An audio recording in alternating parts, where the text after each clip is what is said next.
Hi, it's Mindy with Astrology by Love, and today I'm going to be talking about Jim Carrey's natal chart. I think we all know who Jim Carrey is. Yes, a very, very funny guy. I think my favorite movie of his is Dumb and Dumber, just a classic, but still very enjoyable. And this is his chart. So I got this chart off of Astro.by.love. You can go and look it up. Jim Carrey's birthday is January 17th, 1962, and his birth time is 2:30 a.m. and he was born in Newmarket, Ontario. If you want to follow along and have your own chart, get that printed out, you can. The first thing I noticed about Jim's chart is all the planets in the third house. So the third house is right down here, and we see all these planets. There's 5. So the third house is the house of, it's like early education. It's the community you don't choose, like your cousins, your neighbors, your siblings. It also has to do with short trips, the car you drive, things like that. And so Mars and Venus are 7 degrees away from each other in a conjunction, and Mars is only 2 degrees away from the third house. And so it definitely flavors the third house and what goes on there. There are 2 sets of conjunctions I'm wanting to talk about. If you remember from previous videos, conjunctions are when 2 or more planets are close together in the natal chart. So if the sun or the moon are involved, it's within 10 degrees. On the other planets, it's less, depending on, how close to Earth it is. So, Pluto, I'd give it 2 degrees. But like I said, there's 2 sets of conjunctions in his chart. The first one I want to talk about is the Jupiter-Mercury conjunction. So right here, Jupiter's at 14 degrees, 11 minutes, and Mercury is at 14 degrees, 44 minutes. So, Jupiter is the planet of expansion. It's the planet of generosity, abundance. It does have a spiritual element to it, good luck. It's known as a benefic planet because it benefits what it comes in contact with. And Mercury is the planet that rules the way that we think and the way that we speak. So when these 2 come together, you have someone like Jim Carrey who's very verbose. I always love those outtakes and clips, the bloopers that they do, because apparently he's coming up with his own insults and jokes and everything in the moment, and I'm just like, wow. My Mercury doesn't work that way, but his is awesome. So he's very verbose, and his communication skills are what we know him for. And the positivity of Jupiter comes out in his comedic work. Ideas, innovations, words, and communication tend to have a never-ending flow with Jim Carrey and with people whose Jupiter and Mercury are conjunct that tight. Jupiter and Mercury are also in the sign of Aquarius. And so his speech is something, in the third house that his community, friends, neighbors, siblings find offbeat, kind of out of the normal, but still enjoyable. I imagine there's probably some stories from his childhood about faces he's made, comments, the way he's thought, people would, whoa, but that's Jim and they love him. Now, if we contrast this conjunction with the next one, we've got the Saturn, Sun, Venus, Mars all together. So we just talked about Jupiter and Mercury, and now we were talking about Saturn, Sun, Venus, and Mars. And so,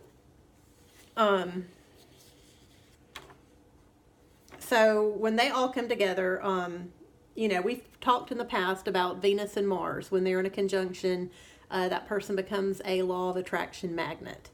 Venus is the planet of female sexuality, luxury. It's how we receive. It's how we relax. It's how we enjoy and what we find beautiful. In a man's chart, it shows the type of woman he's attracted to. Mars is the male side of sexuality. It's how we go after stuff. It's how we fight. It's how we're aggressive.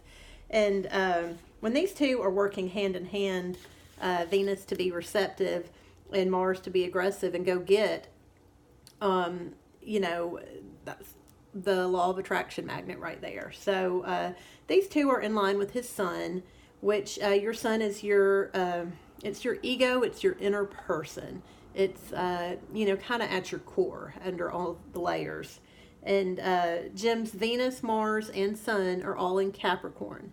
So Capricorn is ruled by the planet Saturn, which is also involved in this conjunction. So it makes Saturn very important. But his Mars, Venus, and Sun are in Capricorn.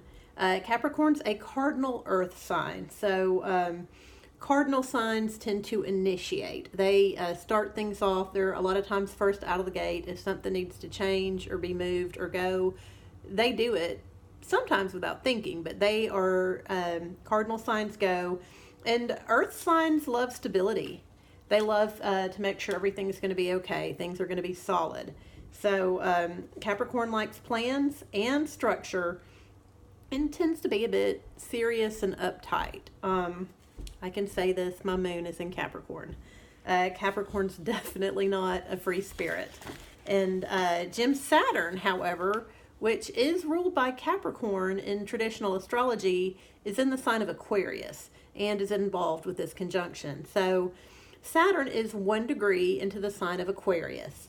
And people with their Saturn in Aquarius are open-minded when it comes to structures, and they use boundaries to connect with people and draw them into community, especially with these planets being in the 3rd house.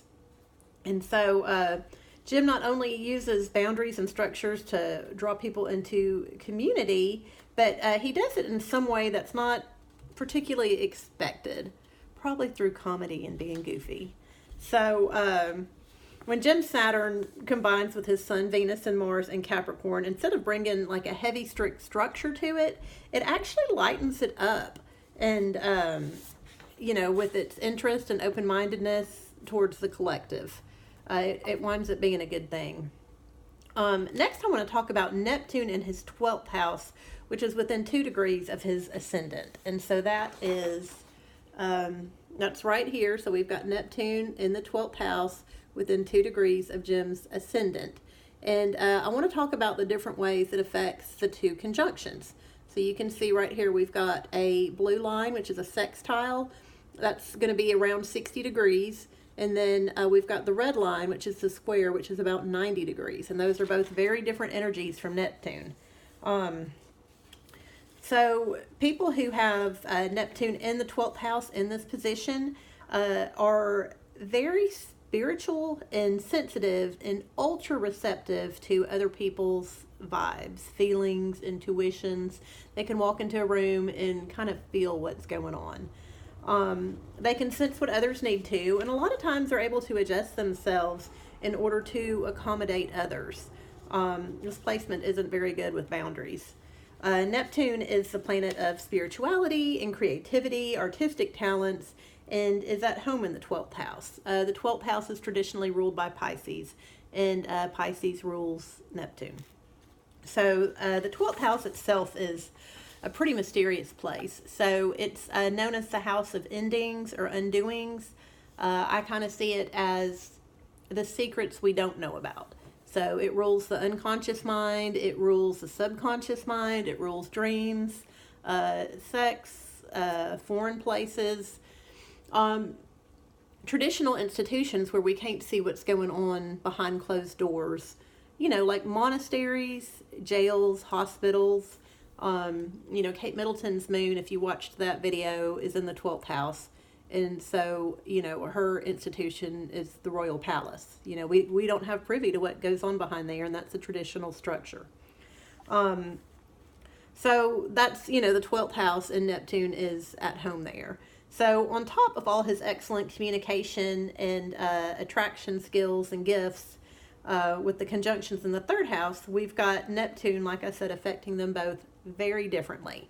So Neptune's spirituality and intuition is working with the Mars, Venus, Sun, Saturn conjunction. So that was the sextile I showed you, 60 degrees. So when a sextile is involved, it it's an easier energy. You do have to work a little bit to access it, but his spirituality, creativity, this gives him, visions and creative imaginings, able to visualize things for the law of attraction and to bring them in. And, this helps him with the law of attraction even more. But when Neptune is square, like it is to the Mercury and Jupiter conjunction, however, it causes Jim to have an uncomfortable nervousness. It's like a paranoia. He can feel things, but what he sees is different. And so this makes him, like I said, paranoid. And this was especially true in his youth. This can very much lead to Jim feeling like the world is out to get him, make him, feel, the folks are coming out, like I said, paranoid, just paranoid. This can also cause confusion and miscommunication in his relationships. And, and this is something Jim can work on, and I am sure he has. But early in his life, this was definitely a struggle. As a benefit, though, fortunately for Jim, there is a trine from the Mercury-Jupiter conjunction to his moon in Gemini in the 8th house.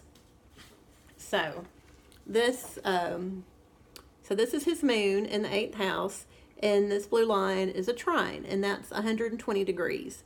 And that's like a natural gift or talent you don't even really have to work at. Trines are really good stuff. So, the moon in Gemini, the moon is not really comfortable in Gemini. The moon is about our emotions, how we feel things on an emotional basis. And Gemini is not, it's an air sign, which has to do with, thoughts and mentality, and it needs constant stimulation. So, a Gemini moon may conceptualize and analyze and theorize about feelings, but they're not necessarily going to sink into them and feel them like a water sign would. The moon is our emotional body, and like I said, it needs lots of stimulation to feel okay. Joan Rivers was a Gemini, and I read a book of hers several years ago, and she had said that she just needed to feel things in order to know she was alive. She didn't care if it was good. She didn't care if it was bad. She just needed that to feel things in order to feel alive. When she wasn't feeling something, she may as well have been dead. And I thought, that's a really good description for a Gemini. They need that constant stimulation.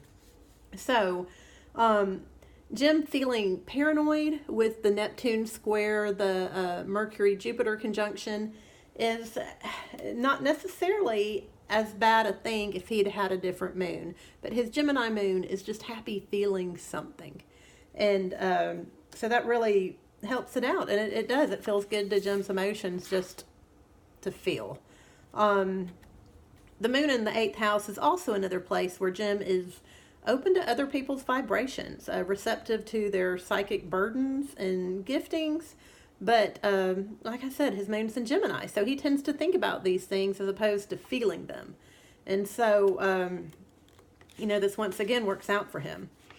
Also, I wanted to talk about Jim's Uranus, which is less than 2 degrees from his MC and conjunct the Royal Star Regulus. So, Jim's MC is in Leo. We know Leos like to be the center of attention. They like to be paid attention to. So here's his MC, here is his Uranus. It is within 2 degrees of his MC, and it's in line with the Royal Star Regulus at 29 degrees of Leo. So according to ancient sources, Regulus, the Royal Star, has the effects of Mars and Jupiter, and it gives any planet near it strength, courage, ambition, high morals, generosity, and a fondness of power. So Uranus is the planet that likes to be free from rules. It can cause chaos and destruction when things get too routine or regulated. And it's in the area of life that is in his 10th house. And so your 10th house is the house of your career achievements. It's your successes and where you've done really well in life. Like that's your medals and your goals and all that. And, you know, so the crazy that Uranus brings to the 10th house, in Jim's case, you know, this shows his career achievements. So, you know, what happens when the planet Uranus and is conjunct and joins the Royal Star? Well, it brings success. It does. It causes Jim to be energetic, ambitious. He does well through speculation, like taking risks, like making movies, and also brings surprises on his way up, both good and bad, which once again, his moon's in Gemini, so he can roll with this a lot better than, you know, the other 11 signs. And the last thing I wanted to point out is that Jim's North Node is in the 9th house. So, let's see here. Here's his North Node in the 9th house. So, the 9th house, the North Node tells us what our destiny is, like where we're going. You know, if we lived life exactly the way we were supposed to, we would obviously get to our North Node. That's it's a place we're not comfortable with, but it's a place that we're drawn to. And little by little, the universe pushes us there over our life, kind of edging us there. And the 9th house is about it's about our higher callings. It is about higher education. It has to do with college, you know, master's degrees, things like that. It also has to do with the higher levels of religion and also long distance travels to other countries and stuff. So, you know, we've already talked that Jim Carrey is a very spiritual person, a very sensitive person to the spiritual energies around him. And, you know, his destiny is going to quite possibly be a spiritual one. That would definitely play out, you know, with the North Node in the 9th house. And to my human eyes, it does appear that he has mastered his South Node in the 3rd house, with all those giftings and communication and attracting success. So that means, you know, now he's ready to be a teacher or a professor, or even a spiritual guru. And, you know, in some ways, in his interviews and some of the things, like he says and writes about, we've seen sparks of that.